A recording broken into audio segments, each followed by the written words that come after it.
নমস্কার, সবাই কেমন আছেন? আশা করি সবাই ভালো আছেন। আমি অনেক ভালো আছি। আজকে আরেকটি রেসিপি নিয়ে চলে এসেছি আমার চ্যানেলে। আজকে আমি নিরামিষ একটি ডাল আপনাদের সাথে শেয়ার করব। এখানে আমি মুগ ডাল ভেজে ধুয়ে সিদ্ধ করার জন্য বসিয়ে দিয়েছি। আর ডালটা কিন্তু আমি ভাজার পর ধুয়েছি। এখন ডালটা কিন্তু জাল চলে এসছে।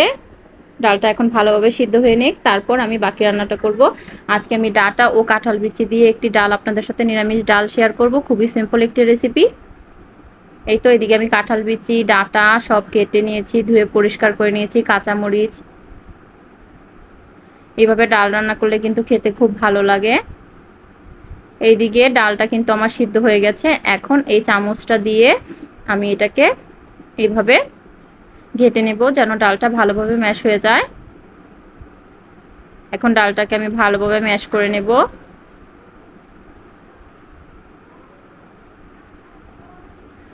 সবার কাছে একটা অনুরোধ রইল, যারা আমার চ্যানেলের পুরনো অবশ্যই পুরো ভিডিওটা দেখবেন, যারা নতুন তারা চ্যানেলটাকে সাবস্ক্রাইব করে অবশ্যই আমার পাশে থাকবেন। আর আমার পুরনো বন্ধুরা তো সবাই পাশে আছেনই, আশা করি থাকবেন। আর ভিডিও দেখার শুরুতেই একটা লাইক দিয়ে নেবেন।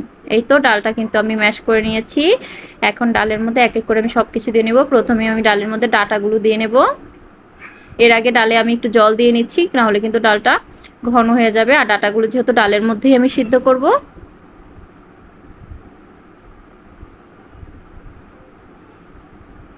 এখন এর মধ্যে দিয়ে দেব আমি ডাঁটাগুলো দেওয়া হয়ে গেলে তারপর এর মধ্যে আমি কাঁঠাল বিচিগুলো দিয়ে দিচ্ছি। কাঁঠাল বিচি দেওয়া হয়ে গেলে এর মধ্যে দিয়ে দিব কাঁচামরিচ। এখন দিয়ে দিব পরিমাণ মতো লবণ, দিয়ে দিলাম লবণ, দিয়ে দিব সামান্য হলুদের গুঁড়ো। এখন এগুলো ভালোভাবে সিদ্ধ হলে তারপর আবার আসছি। এর আগে হলুদটা আমি ডালের সাথে মিশিয়ে নেব, হলুদ ও লবণটা। এখন এটা ভালোভাবে সিদ্ধ হয়ে যাক, তারপর আবার আসছি। এই তো ডালের মধ্যে যে আমি ডাঁটাগুলো ও কাঁঠাল বিচিটা দিয়েছি এগুলো কিন্তু একদম সিদ্ধ হয়ে গেছে পারফেক্ট ভাবে। এখন এর মধ্যে আমি দিয়ে দিব 1 চামচ জিরে বাটা। এখন জিরে বাটাটাকেও ডালের সাথে ভালোভাবে মিক্সড করে নেব। আপনারা একবার হলেও বাড়িতে এই ডালটা ট্রাই করে দেখবেন, খেতে কিন্তু খুব ভালো হয়। নিরামিষ ডাল হলেও এটা কিন্তু খেতে খুব ভালো হয়। এই তো আমার ডালটা কিন্তু সব কমপ্লিট হয়ে গেছে। এখন শুধু ডালটাতে আমি ফোড়ন দেব। দিয়ে দিলাম এর মধ্যে শুকনো মরিচ, তেজপাতা, এগুলোকে একটু ভেজে নেব। ভাজা হয়ে গেলে এর মধ্যে দিয়ে দিব আমি আদা কুচি করে নিয়েছি, আদা কুচি দিয়ে দিচ্ছি। এর মধ্যে 1 চামচ আদা কুচি। আদা কুচিটাকেও আমি ভেজে নেব।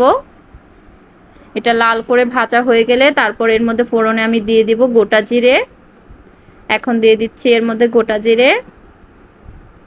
এখন গোটা জিরে দিয়ে নিলাম, এটাকেও ভেজে নেব। খুব সহজে কিন্তু ঝটপট আপনারা এই ডালটা রান্না করে নিতে পারবেন। এই তো জিরেটাও ভাজা হয়ে গেছে। এখন যে সিদ্ধ করে রেখেছি ডালটা এর মধ্যে আমি দিয়ে দেব। ফোড়নের জন্য দিয়ে দিচ্ছি এখন ডালটা। এই তো ডালটা দিয়ে দিয়েছি। এখন একটু আর 2 থেকে 3 মিনিট রান্না করেই ডালটাকে নামিয়ে নেব। ডালটা খাওয়ার জন্য রেডি হয়ে যাবে। আর ডালটা খেতেও কিন্তু খুব টেস্টি হয়েছিল। ডালটাকে এখন আমি নামিয়ে নিচ্ছি। এই তো আমার ডালের ফাইনাল লুক। কেমন লেগেছে অবশ্যই বলবেন। ভালো লাগলে ভিডিওটা শেয়ার করবেন, চ্যানেলটা সাবস্ক্রাইব করবেন। আজকের মতো এই পর্যন্তই। আগামীকাল দেখা হবে নতুন কোনো ভিডিও নিয়ে, নতুন কোনো রেসিপি নিয়ে। এই পর্যন্ত সবাই ভালো থাকবেন, সুস্থ থাকবেন। টাটা।